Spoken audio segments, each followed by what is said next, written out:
अस्सलाम वालेकुम नाज़रीन, मैं अब्दुल जब्बार सुमरो हाज़िर हूँ आपके program behind the news with Abdul Jabbar Soomro के साथ। तो शुरू करते हैं आज का प्रोग्राम।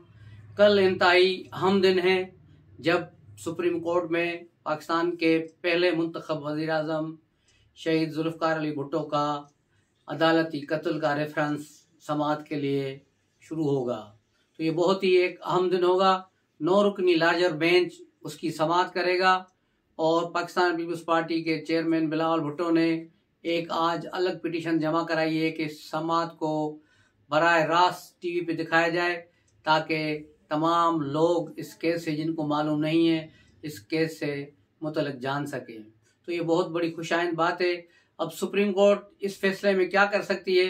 आया वो उसके फैसले को वापस करेगी, इंडू करेगी, या सुप्रीम कोर्ट इस रेफरेंस को ही उड़ा के वापस कर देगी कि ये अब नहीं हो सकता, या उनके शामिल तमाम किरदारों उनको फैसिलिटेट करने वालों को सज़ा सुनाएगी। तो ये सारी चीज़ें अंदाज़ा होगा कल जब ये समाअत शुरू होगी तो पता चलेगा कि ये ऊंट किस करवट बैठता है। तो ये सारी सूरत हाल वहाँ पर होगी।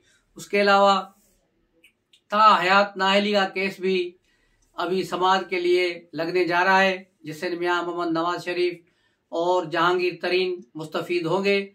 काजी फायद ईसा ने आज भी एक केस में रिमार्क्स दिए कि यह पार्लियामानी एक्ट चलेगा या फिर ये आइन का नाअहली वाला एक्ट चलेगा। इसको समाअत के लिए मुकर्रर कर दिया गया है और अगर अब ये सज़ा जिसकी ख़त्म होगी, सुप्रीम कोर्ट के पास 2 आरा हैं कि ये एक पार्लियामेंट के एक्ट के तहत हो या फिर आइन के आर्टिकल 62-63 के तहत हो, 5 साल हो या नाअहल हो हमेशा के लिए। तो ये सारी सूरत हाल रहेगी। तो ये सारी सूरत हाल का जायज़ा लेंगे तो इस पर अब ये क्या गुल होगा और क्या मियां मोहम्मद नवाज शरीफ जनवरी से पहले क्योंकि अभी सर्दियों की छुट्टियां आ रही हैं अदालतों की, तो ये केसेस लगेंगे। जो इमरजेंसी केसेस हैं फिलहाल वो चलेंगे, लेकिन ये केस यकीनन जनवरी में इसकी समाअत होगी। तो उसके बाद पता चलेगा कि नवाज शरीफ इस केस में 5 साल के लिए नाअहल होते हैं या फिर इसको ताहयाती नाअहल रहने दिया जाता है। अगर ये ताहयात नाअहल रहे तो फिर शायद दोबारा वो लंदन की टिकट कटवाएं।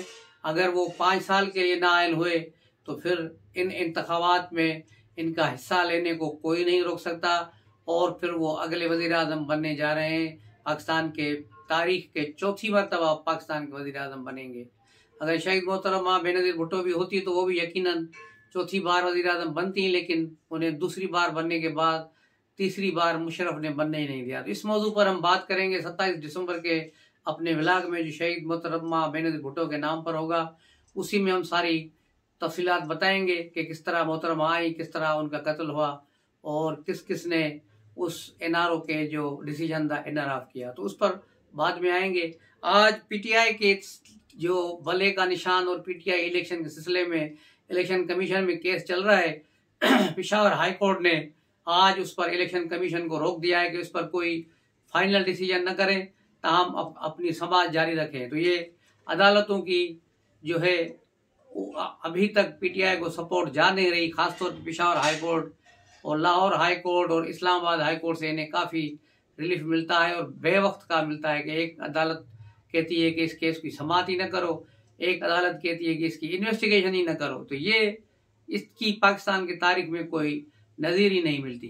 तो ये सारी चीज़ें हो रही हैं और बैरिस्टर गौहर खान आज पेशावर हाई कोर्ट में पेश हुए थे, पीटीआई के जो नए चेयरमैन हैं, और उन्होंने इस सिलसिले में कोर्ट से स्टे आर्डर ले लिया है ताकि पीटीआई की जो है बल्ले का निशान और ये चीज़ें बचाई जा सके। दूसरी तरफ आज इमरान खान के और बुशरा बीवी के खिलाफ जो है अद्दत में शिद्दत वाला केस जो है अद्दत में निकाह, उस केस की समाअत हुई जिसमें बुशरा बीवी भी पेश हुई है। इमरान खान तो जेल में, उसके वकला बाबर रवान और दूसरे भी पेश हुए और जजेस साहब ने फैसला दिया कि ये केस काबिल समाअत है। अब इसमें मजीद गवाहों को पेश कर दिया जाएगा। आज खबर मानी का अपनी मुलाजमा को भी साथ लाए थे जिन्होंने भी गवाही दी कि ये चीज़ें हुई हैं जो ऐसी नाजेबा चीज़ें हैं जो हम यहाँ बयान नहीं कर सकते। तो ये सारी सूरत हाल है उनकी। उसके अलावा पीएमएल नून की तरफ आते हैं। अब पीएमएल नून क्यों जो दावे कर रही है कि हम 2/3 अक्सरियत हासिल करेंगे, 2/3 अक्सरियत हासिल करेंगे, पहले दिन से ये राग उलाप रहे हैं। लेकिन अब ये IPP से भी वहाँ पंजाब में इताअत करने जा रहे हैं, JUIF से भी इताअत कर रहे हैं, और सिंध में भी ये GDA से MQM के साथ सबके साथ मिल रहे हैं, और मौलाना फजल रहमान से KPK में मिल रहे हैं, और बलूचिस्तान में मिल रहे हैं। तो ये क्या वजह है कि जो नवाज शरीफ अपने मजबूत गढ़ पंजाब में भी इताअत करने पर मजबूर है? उसकी बड़ी वजह हालिया मरियम नवाज का जलसा भी था जो जलालपुरा जटा में हुआ, जिसके बारे में काफ़ी लहदे हुई है सोशल मीडिया पर कि जलसा खिलाफ था, जैसे 5 से 7 हज़ार लोग थे। लेकिन जैसे ही मरियम नवाज की तकरीर शुरू होती है तो पंडाल खाली होना शुरू होता है, और आधी से ज़्यादा जो है क्राउड उठकर चली गई। तो ये बड़ी मुस्लिम लीग के लिए जो बड़ी नाकामी और शर्मंदगी का बास बना ये जलसा, और ये जहाँ भी जाते हैं इनके साथ मसाइल हो रहे हैं। और पंजाब के 1-2 हलकों के जो मैंने सर्वे देखे हैं, जो वहाँ के लोगों से गुफ्तगू हुई है एक सोशल मीडिया की टीम की, जो उन्होंने दिखाई, तो उसमें भी काफ़ी मुश्किलात हैं नवाज शरीफ और शहबाज शरीफ के लिए भी, और इनके हलकों में भी ज़ाहिर है वोट बढ़े हैं। नए वोटर जो 18 साल के वोटर हैं, जिनकी सूझबूझ है नहीं, जो उन्होंने सोशल मीडिया पे देखा है वही उनके लिए सच है। तो जाहिर है फिर ये वोटर कहाँ टर्न करेंगे और किस तरह होगा इनको रोकना, और नवाज शरीफ अपने तरफ इनको कैसे माइल करेंगे, ये अभी मुश्किल लग रहा है। नवाज शरीफ 16 तारीख को कराची आ रहे हैं, जो कराची में फिर वो सियासी लीडरों से मुलाकात करेंगे। और सिंध में भी PML नून ने अपने कन्वेंशन करने की शुरुआत शुरू कर दी है कि 15 या 16 नवंबर को ये हैदराबाद में अपना कन्वेंशन करेंगे, वर्कर कन्वेंशन। लेकिन कोई बड़ी क़यादत नहीं होगी, ये मकामी क़यादत होगी, और एक नया जो इनके पास फंसा है मुर्गा, एक साबिक DG FIA, उसको आगे करके जलसा करा रहे हैं। तो बेचारा अभी खर्चे कर रहा है, क्योंकि माल पानी उसने काफ़ी जमा किया है, तो वो थोड़ा निकालेगा। अभी 3-4 जगहों पे इन्होंने कन्वेंशन करने हैं, एक सांगड़ में करना है, हैदराबाद में करना है, और आगे शायद नवाशाह में करेंगे। यानी बशीर मेमन के राश के रेजिडेंस के इर्द गिर्द ये इज्तिमा करेंगे। फिर वही लोग मेमन फैमिली अपनी पकड़ के हाला से, सईदाबाद से और वहाँ से लाकर मटियारी से ये जलसा भरेंगे। तो ये इसकी कार्रवाई ये होगी, ये भी हम देखेंगे कि किस तरह होता है और क्या होता है। लेकिन इनकी कोई ऐसी पजीराई मुस्लिम लीग नून को नहीं है।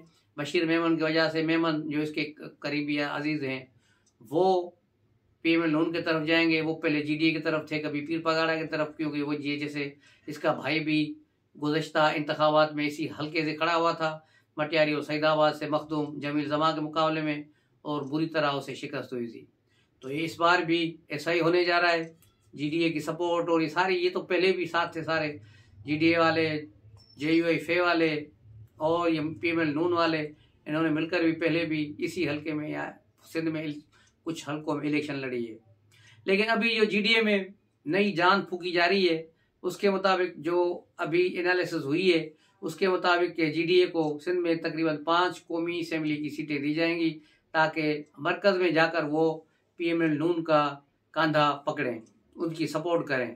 तो 5 सीटें मुर्तज़ा जतोई की होगी मोरो से, लियाकत जतोई होगा मेहर से, एक निशस्त इसको दी जाएगी फदीन से, मिर्ज़ा की। उसके अलावा 2 निशस्तें हो सकता है इनको कराची से दी जाएं, या एक निशस्त अपर सिंध से भी शायद कौमी असम्बली के इनको निकाल के दें। एक इनका भाई होगा सदादीन शाह खैरपुर से, और एक सांगड़ से जो सीट है इनकी पुरानी, जो पीर पगाड़ा की सीट थी, लेकिन वो पीपुल्स पार्टी ने लास्ट इलेक्शन में इनसे दोनों इनकी रिवायती सीटें छीनी थी। अब उस पर जंग होगी। अब देखना है कि वहाँ GDA किस तरह कामयाब होता है। तो ये GDA की कहानी है। GDA को उम्मीद है कि उसे 5 निशस्तें मिल जाएंगी, तो असम्बली में उसका कुछ न कुछ वजन बढ़ेगा।